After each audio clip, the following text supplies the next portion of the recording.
Hello everyone, this is Zeeebo and welcome to today's Mongil Star Dive video. So before we start today's Mongil Star Dive video, we're going to do a self-promotion plug right here.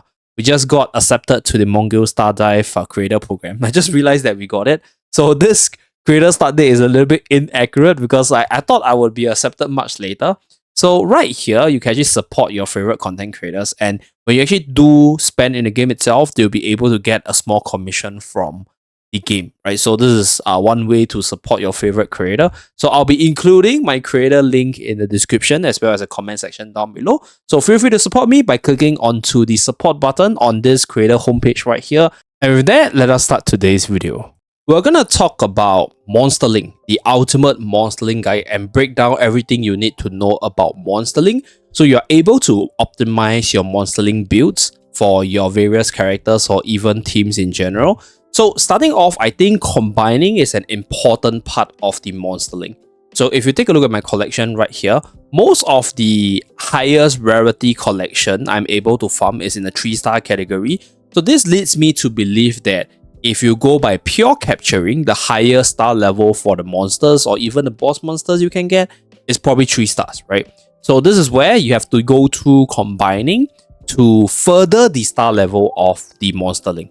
So I have a White Wolf Warrior right here at level 60 at 4 star, and I have a second Lieutenant Goblin right here at level 60 at 3 star.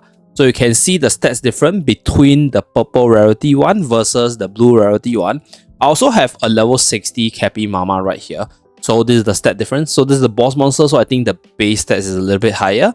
So generally speaking, increasing in star level increases the stat lines of your Monsterling and gives more stats to your character. So the only way to get star ups beyond 3 star is to use the combine feature. So for example, right here, let me just do a demonstration with Rocky Mender right here. Okay. So you click on 2 Rocky Mender of the Steam star level, you're able to upgrade them to 3 star at a certain percentage.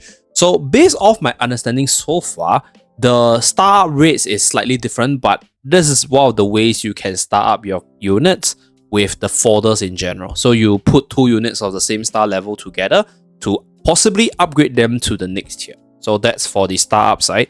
So for the material traits, these are the different percentages for the various traits. So one thing which I kind of dislike is that the lower rarity traits has a higher chance of being transferred over.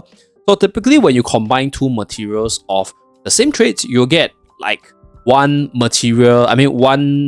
stat of the one material and another stats from another material. So let's say in the event, if you have really good traits on one of your monsters that you're trying to combine, then you kind of want to lock it or at least use other ways to level up the star level, which I'll talk about in a little bit.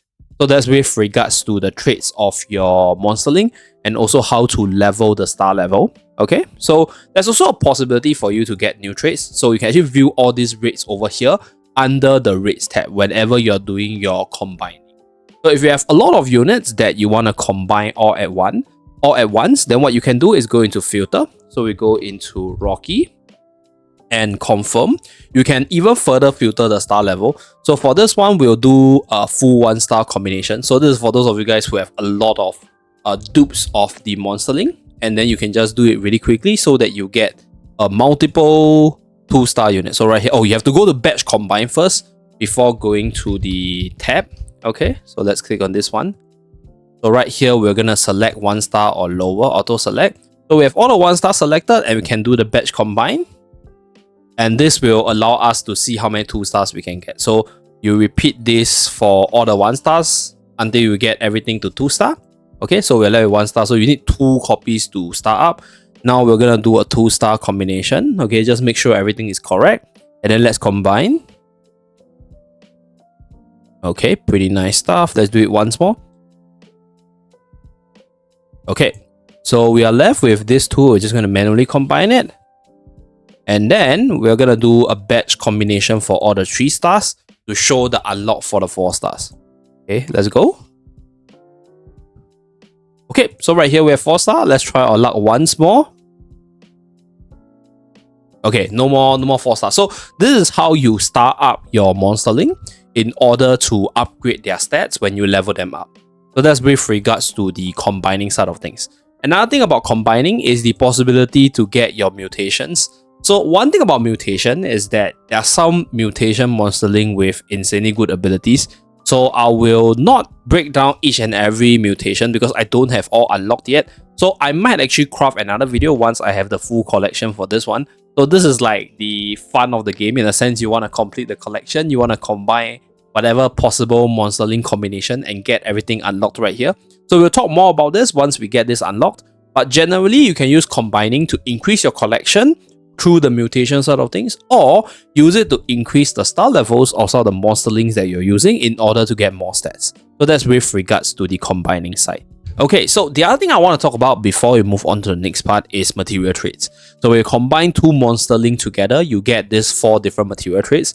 So these are from the 2 Monsterlings that you are trying to combine, right? So you can actually lock it, and this will tell the cost of the puree. So you only really use this when you have certain traits which are really powerful that you want to keep as you level up the material. Because when you level up the material, you actually keep the levels of the highest material. So let's say if I combine 2nd Lieutenant Goblin, which is level 60 right here, with another one which is level 1, in the event if I fail and it's still 3 star, I'm still able to get back the levels I contributed. So like the levels get transferred to the newborn Monsterling. Ideally, in most cases, you want to combine one that's level 60 and one that's level 1, so you're able to maximize the EXP transfer. So that's for the combination side. As for the traits, you can use material traits right here to potentially get back the material traits from the base copy. So this is the percentage which we talked about earlier. Okay, generally the lower rarity traits over here has a much higher percentage. So usually you want to lock it when you have a yellow color trait right here. So that's for the material traits. But ideally, if you're just combining the stars as a folder, then what you can do is just unclick this one, and hopefully you get a brand new set of material traits which are stronger for the end combination. So right here, we're going to do that. Okay. So right here, we get 2nd Lieutenant. Unfortunately, the trait is pretty weak. So let's do one more. Okay, so I'm going to craft a few because I want to level up my 2nd Lieutenant.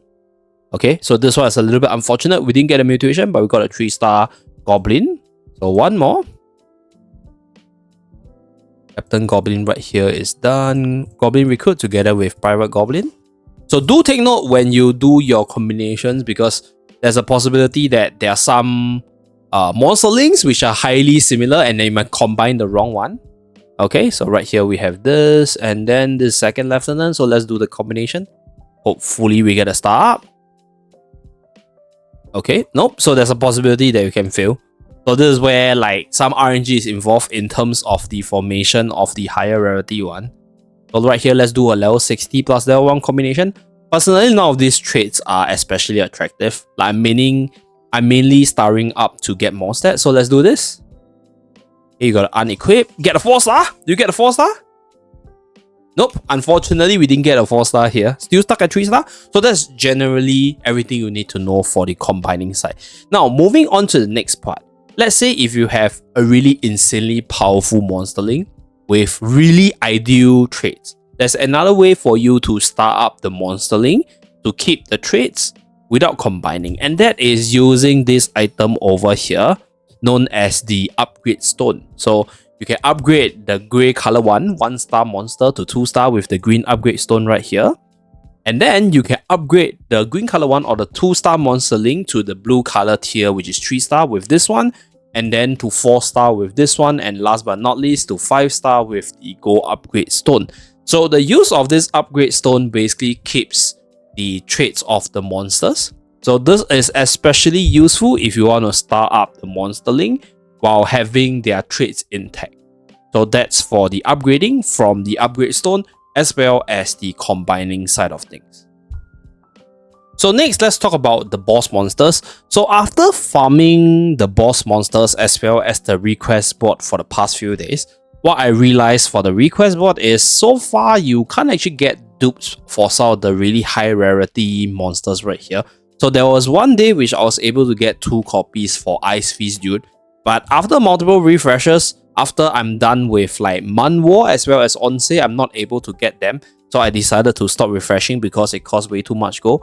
So that's with regards to the request board. In yesterday's video, we discussed about the request board, being able to spawn certain monsters that are easily refreshable from the map, such as Uncle Cappy, such as Goric, such as Green Slime, and Green Cappy Papa right here. So these are basically monsters you don't want to take on the request because you can actually farm for them on the map every single day.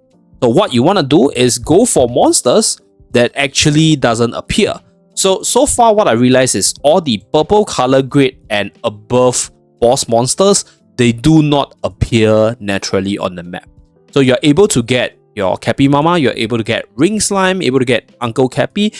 All the blue color ones are basically accessible on the map. The only one so far that's not accessible is this Behemoth Wolf right here. So this is the only one which, let's say if you want this one, needs to be farmed from the request board.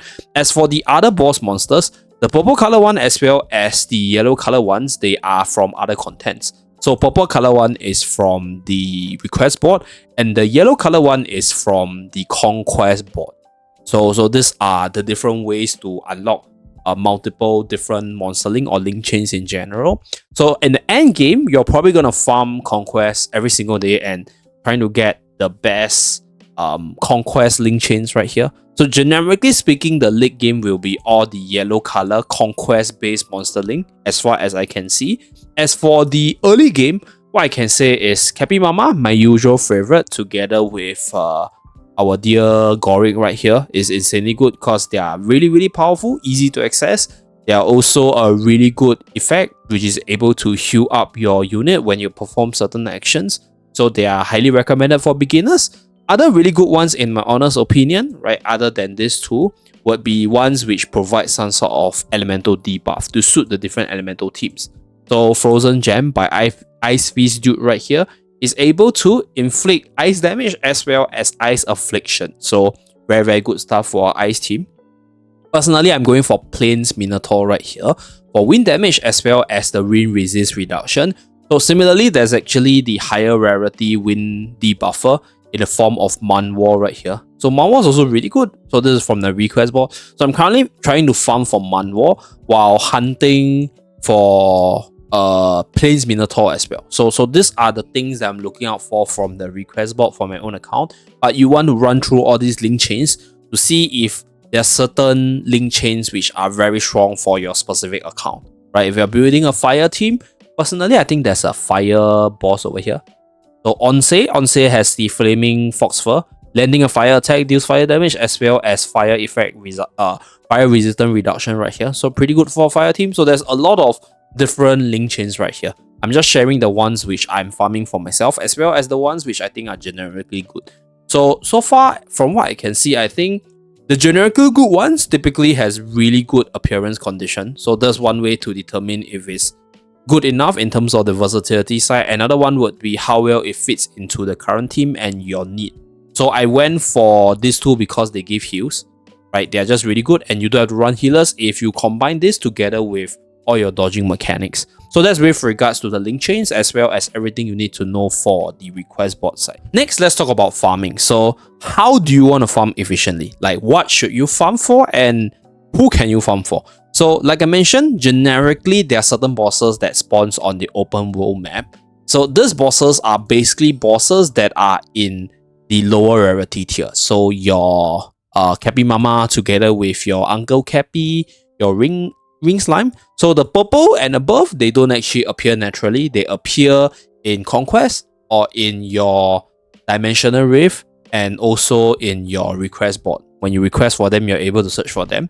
But you can actually farm for the blue color one. So this one together with this few.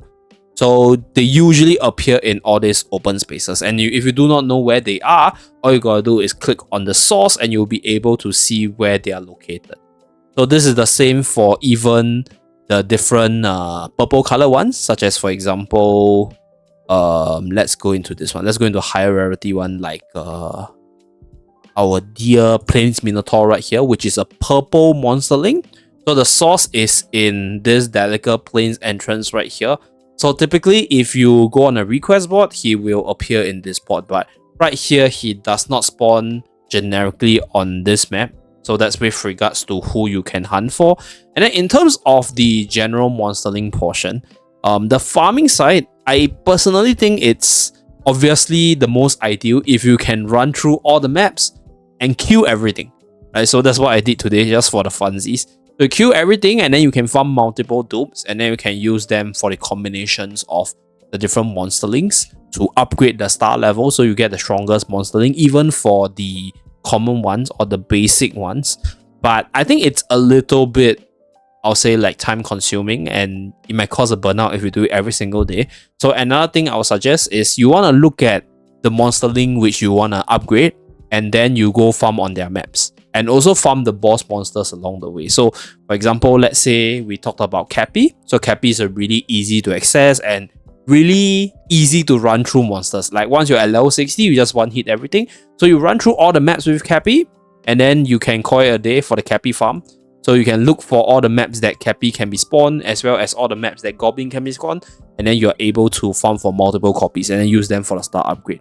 So that's for the farming for the bosses as well as maybe like a day-to-day what to farm kind of concept. Because it's obviously you want to farm everything, right? You want to farm all the monsters because they respawn every single day. And then you're able to get multiple dupes. But at the same time, it's not the most practical for everyone. So I think pace yourself in terms of the collection side. And pace yourself based off your own play style and how you want to train up your monsterling. So that's for the farming side of things. And last but not least, mechanically, you want to always have at least one link chain on your team of 3 units. So whenever you do whatever appearance condition, you are able to trigger the monsters. And because typically the fights, especially in the conquest battles, are 5 minutes, you're able to trigger the abilities multiple times, providing great values. And this is where, when you come into some appearance conditions which are really easy to fulfill, like one such as landing an attack, landing and fire attack, or even like landing a wind attack, etc. This is something that you might want to take note of. So if we go into battle, okay, so we have Sangun with Goric right here in the link chain. So if we go into this one, let's start the battle. So we have Sangun over here, right? We start the challenge. We do the switch before we perform any action. You can see that despite landing a hit with Sangun right here, we didn't trigger Goric, okay? So this is where you need to perform an action with the character before you do the switch in order to get the Monsterling proc. So that's for the more mechanical side. So you will trigger Goric when you do the switch on Sangun. So that's what we're going to do. Okay. So right here, we did the switch and then Goric actually jumped in. So because we manually perform the action of attack with the switch attack, that's where we're able to trigger our Monsterling effect. So that's just some mechanics that you need to take note of.